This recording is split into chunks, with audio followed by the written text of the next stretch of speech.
O tempo do Advento traz para nós uma proximidade muito especial com Nossa Senhora.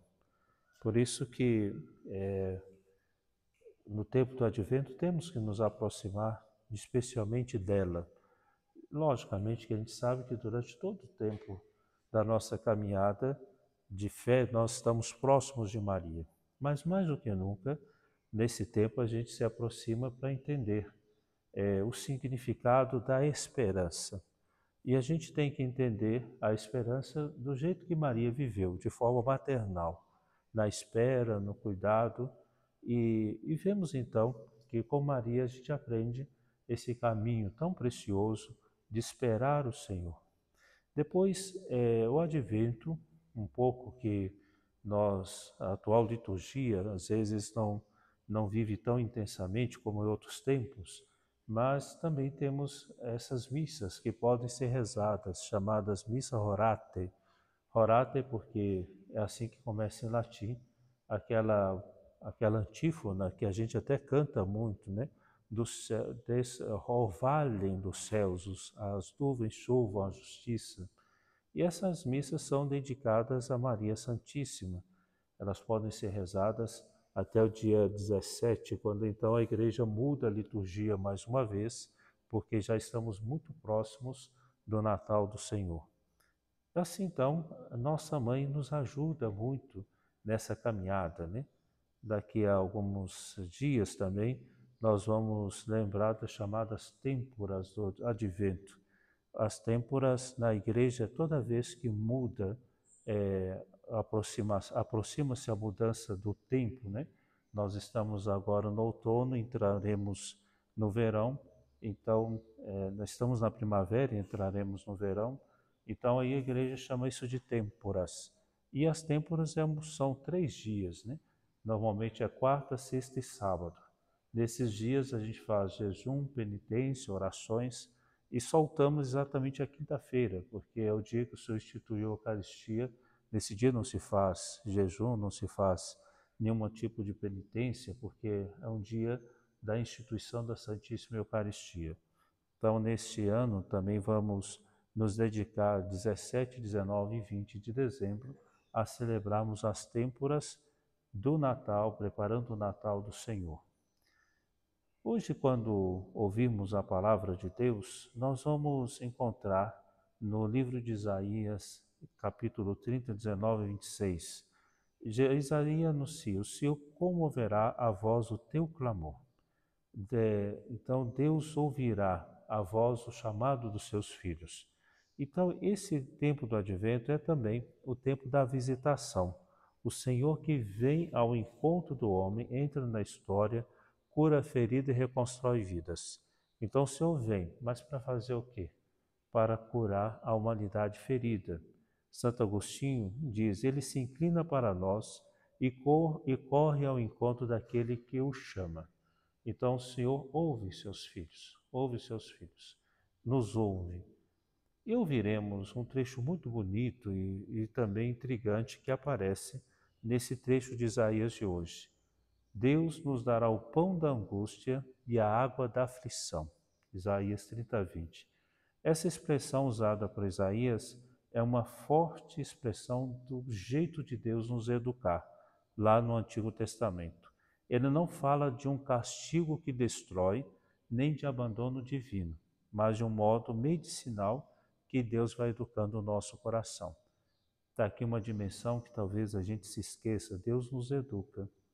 Às vezes podemos estar surpreendidos por alguma coisa que pode nos causar uma dor, alguma confusão, e a gente normalmente pode tentar atribuir isso: será que eu fiz alguma coisa? Será que é algum pecado meu? Aliás, o povo de Deus faz isso também nos Salmos. Senhor, o que está acontecendo? Nós estamos fiéis, estamos rezando e parece que o Senhor nos abandonou, nos entregou à mão dos inimigos, né? Então o Senhor nos educa para que a gente possa inclusive crescer. E o próprio Jesus diz: é preciso podar as galhas para que a árvore dê mais frutos, né? A angústia é um alimento pedagógico, o pão da angústia. Pão é aquilo que nos sustenta. A água é aquilo que mantém a vida. Ao dizer que o Senhor dará o pão da angústia, a água da aflição, Isaías nos mostra que Deus permite situações duras, não para destruir, mas para purificar, despertar e endereçar o nosso coração para que ele volte ao essencial. O que sustenta o povo, paradoxalmente ou justamente, o que o faz voltar para Deus. Os padres da igreja, como Santo Agostinho, dizem: quando a alma se alimenta da angústia, é porque Deus a está retirando dos alimentos enganadores do mundo. A angústia é o deserto onde a alma desaprende dependências falsas para reaprender a depender de Deus. Então, pão chamado pão da angústia.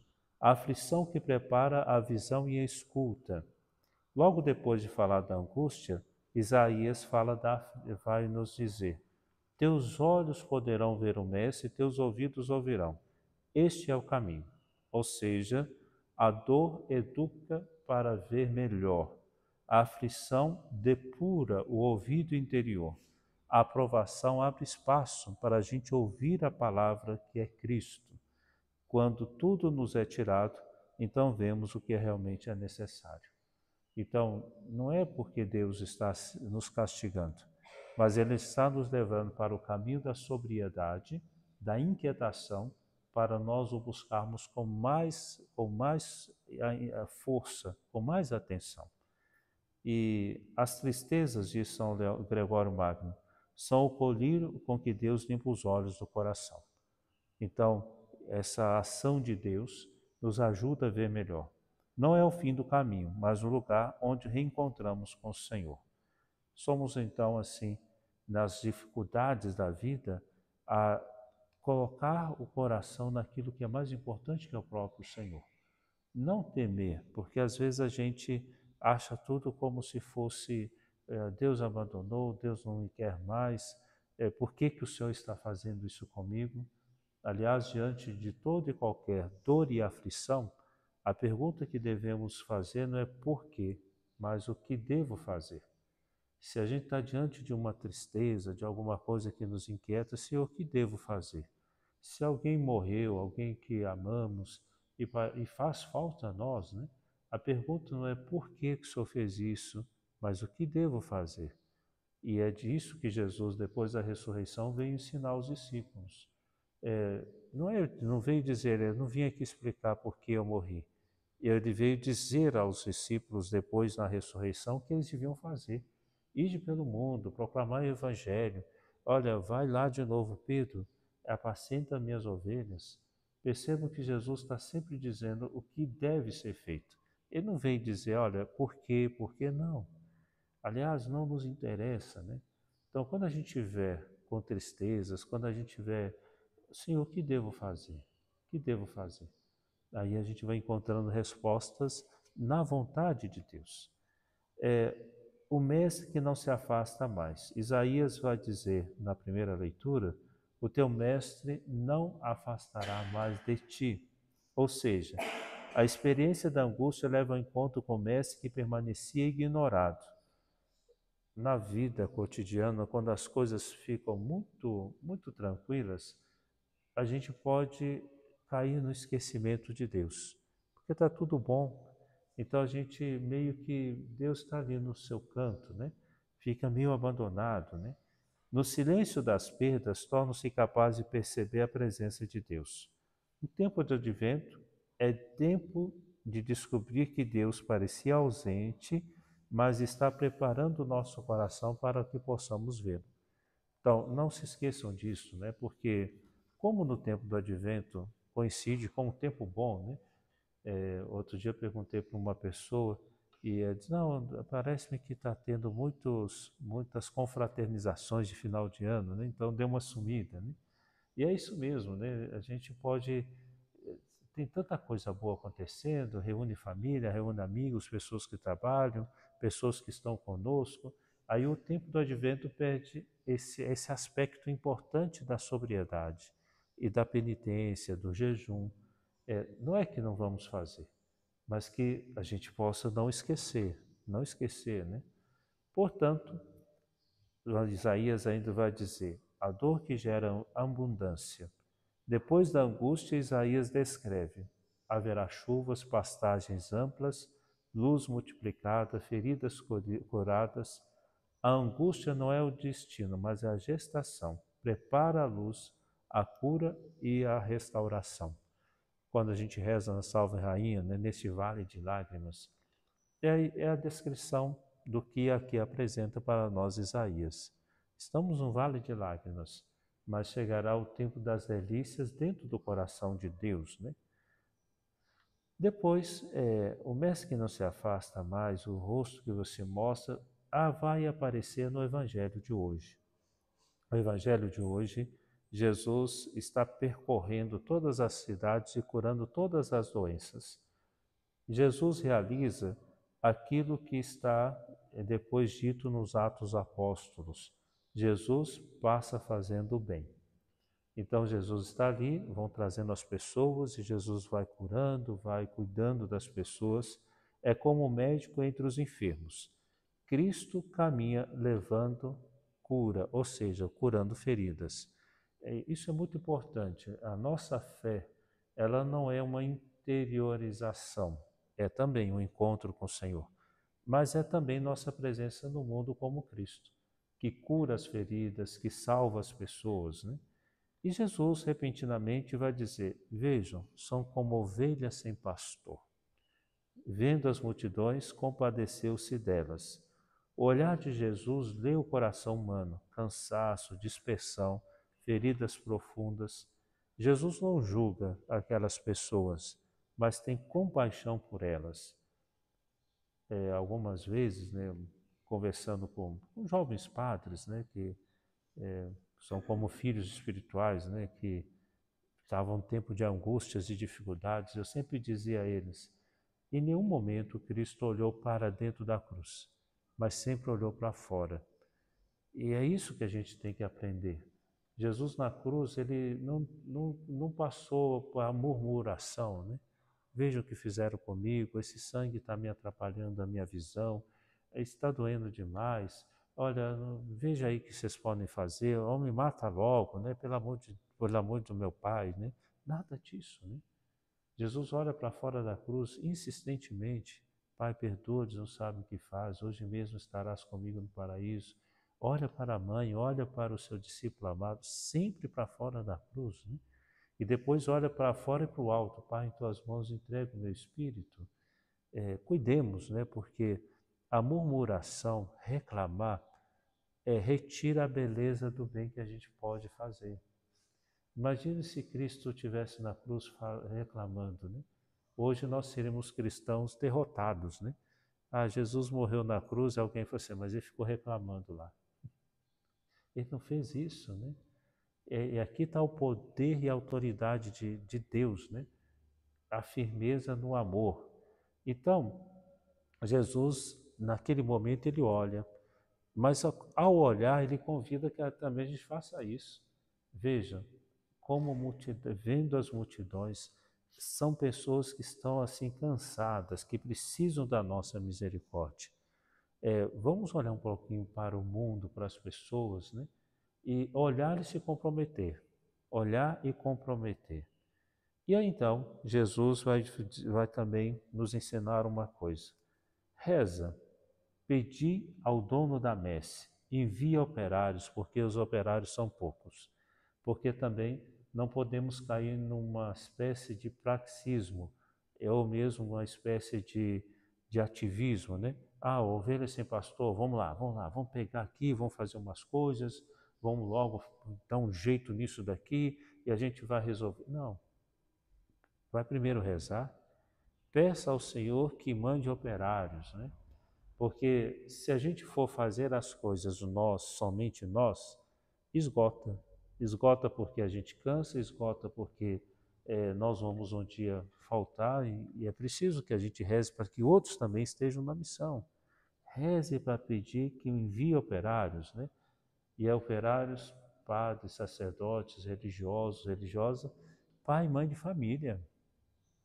Pede que mande operários, né? Reza para ter pai, mãe de família, né? Vamos rezar porque caso contrário, como vai ser esse mundo? se não tiver operários que vão cuidar de famílias e fazer pessoas crescerem, gerar filhos, né?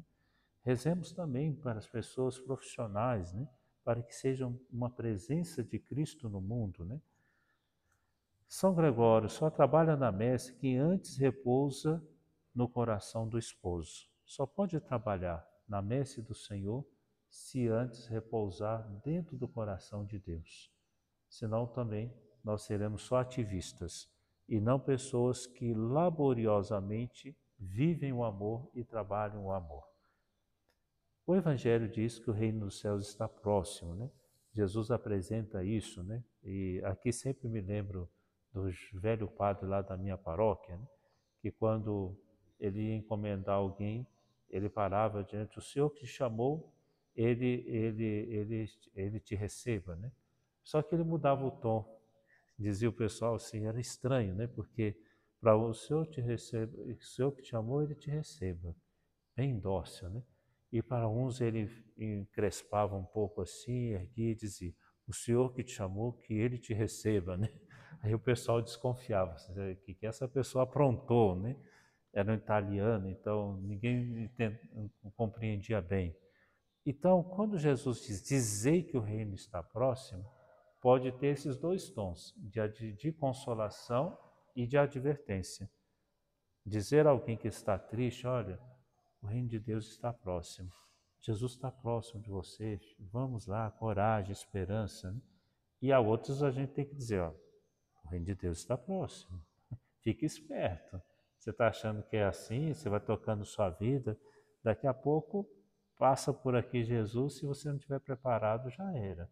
Então, é o tom profético, esperança e às vezes denúncia. Então, Jesus diz, olha, vai pelo mundo, né? Diz que o reino de Deus está próximo. Deus já está próximo da humanidade, né? Uma proximidade espiritual. E aqui o anúncio tão necessário da esperança, mas também da denúncia. A missão que Jesus assume, né? É bonito isso, né? Está presente lá no Evangelho de Lucas, quando Jesus assenta no meio lá da sinagoga, depois de ler o livro, né? E de Isaías, é o trecho de Isaías, né? Curar os corações feridos, não sei o que lá. E aí todo mundo fica olhando para Jesus, né? E Jesus diz, hoje a palavra se cumpriu. Deus veio cuidar do mundo. E eu e vocês temos que cuidar do mundo. Aquilo que o bom samaritano fez, né, com o dono da estalagem, falou assim, olha, cuida dele, toma conta dele até que eu volte, né? E o padre Lorival, um padre muito simpático lá de Belo Horizonte, faleceu. E era um homem muito alegre, né? Tão alegre que o câncer o tomou no estômago e no fim da vida ele continuou com aquela alegria, né? Morreu com 60 e poucos anos e ele preparou o velório dele, né? E foi assim, tudo, música tal, coloca tal paramento, né? E ele era todo alegre, né? E aí pronto, não deu outra, né? No velório dele foi uma festa, né? Porque ele deixou tudo dito assim, olha, não esqueça disso, canta aquela música, hein? E olha, ele morava numa cidade histórica, da perto da minha casa, e ele, Caeté, que chama a cidade. Ah, toca sino também, aí toca sino para o Padre Lorival, né? Mas uma frase que ele gostava de dizer, né? Quando a gente ia despedir dele, olha, até mais, Deus toma-te conta. Ele usava essa expressão, Deus toma-te conta, né? Tá bom, Deus toma conta de você, né? Deus toma-te conta, né? É isso que o Senhor quer que a gente faça, cuidar dos outros, até que Ele venha. Como disse o bom samaritano, toma conta dele até que eu volte. Se tiver alguma coisa, depois eu ajusto aqui, né?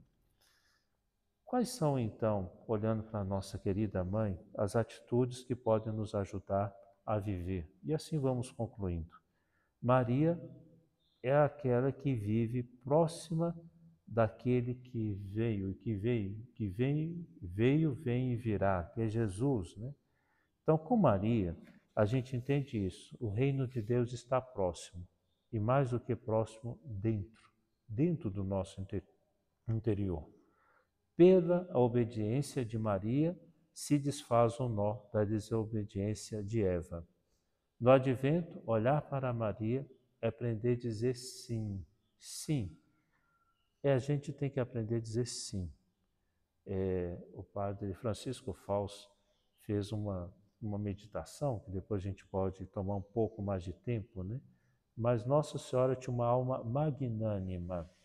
A magnanimidade é um dos frutos do Espírito Santo. E o que é ser magnânimo? Ter um coração grande. E o oposto do magnânimo é o pusilânime. O pusilos quer dizer pequeno, pusilos em latim, e ânima, alma pequena, né? E normalmente a pusilanimidade está ligado à covardia. Essa pessoa é pusilânime, quer dizer pessoa covarde. Então, nós podemos ficar nessa história de sermos pusilânimes.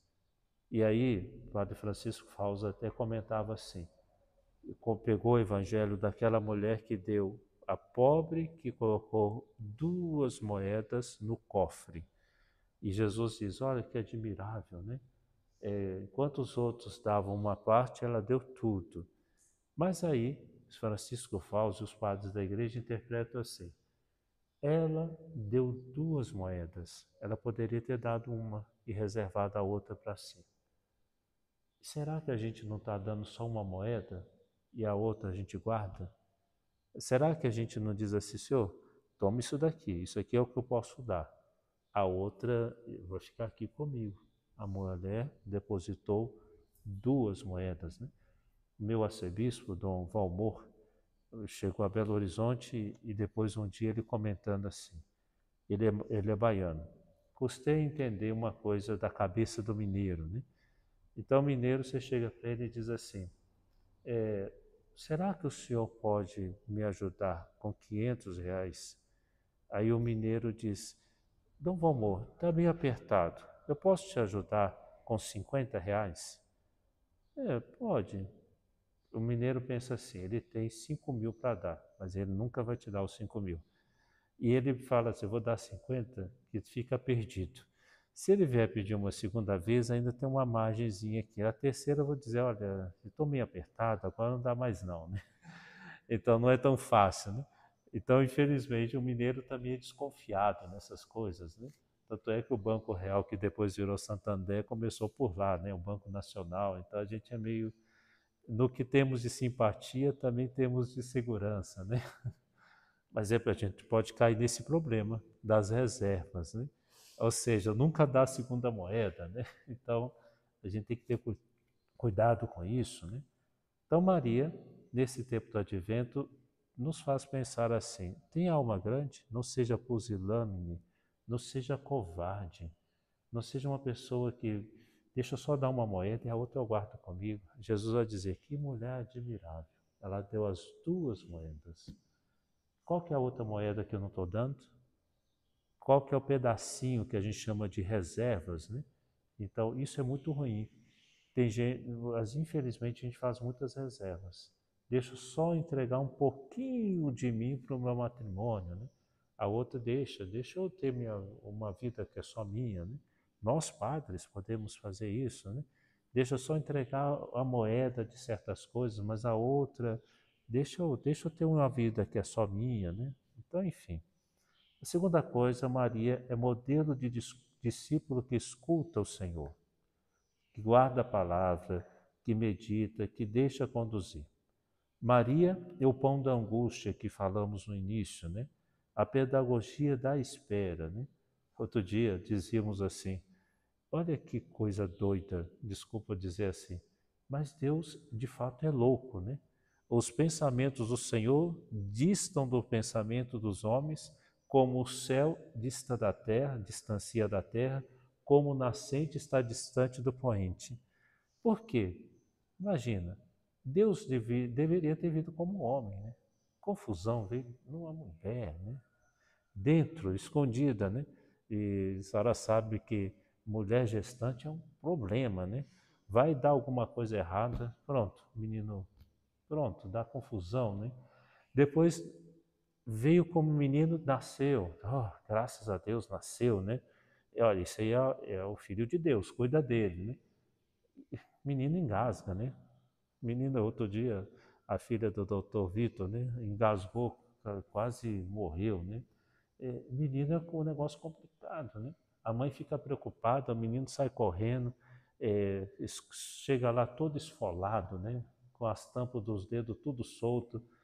É o Filho de Deus, né? Que a gente fica pensando assim, né? Jesus assumiu a condição humana, lá na cruz vai morrer. Mas o negócio é mais complicado, né? Jesus foi menino, Jesus brincou, menino, ficou no colo de Maria, de São José, né? Algum primo também, né? Vamos lá brincar, menino Jesus, vamos. Pronto, coisa de menino, né? Que coisa. Esse é o pão da angústia, né? É, Deus escolheu um caminho, que é o nosso, até para nos ensinar que esse é o caminho, né? E, enfim, São Bernardo, em Maria a fé caminhou no escuro, mas nunca vacilou.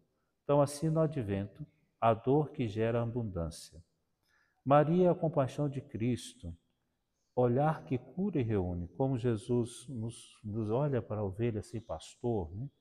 E Maria, que é mãe de misericórdia, nos ajuda também a olhar para as pessoas.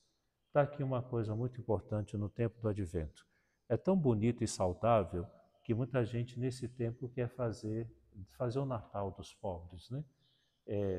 E vamos fazer mesmo. O que a gente puder dar para os pobres, amenizar, tornar um tempo alegre, em nome de Cristo, né? Temos que fazer, né? Vou dar uma roupa nova, né? Vou dar uma caixa de bombom para os meninos aqui, umas famílias pobres, né? Vou fazer uma comida, né? Vamos fazer, porque não se trata só do necessário, né? Vou dar arroz e feijão, cuscuz para os pobres, né? Dá um docinho também, né? Então, do jeito de Maria, né? E Maria, portanto, é para nós o sinal do que nós chamamos de gratuidade. É o tempo em que a gente está muito disposto a gastar, né? Vou comprar uns presentinhos. Sim, logicamente que vamos gastar com cuidados para depois não ficar o ano inteiro pagando, né? Mas há nos presente uma sabedoria. Primeiro, não esquecer. Nunca esquecer das pessoas que a gente gosta e ama, né? Então a gente tem que preparar um presentinho, um cartão. Acabou isso, né? Eu me lembro de eu ajudando o meu pároco a preparar os cartões para mandar pelo correio. Era mais de 500 cartões, né? Era uma trabalheira e ele assinava e aí colocava, depois tinha que levar lá para o correio, né? Depois vinham as respostas, né? O negócio era... Mas a gente ser presente na vida das pessoas, né? Talvez até surpreender, né? Já que está todo mundo mandando WhatsApp e mensagens, né? E agora nem mais, né? A gente só manda áudio, né? Então eu vou mandar um cartão, né? Então talvez fosse o tempo de dar presente esse cartão de novo, né? Eu mandei um cartãozinho para você, está aqui, né? Enfim, vivamos então, ao ouvirmos o Evangelho, a leitura, a palavra de Deus hoje, né? O Senhor olhará para nós. O Senhor não nos abandona. E nossa mãe cuida de nós. Em coisas práticas, seja um tempo de espera, de gratuidade, né? E de uma forma muito específica. Não esqueçamos de dar presentes às pessoas. Seja ele simples, porque os tempos são apertados. Mas nunca esquecer da delicadeza, do jeito de Deus que foi o presente para nós.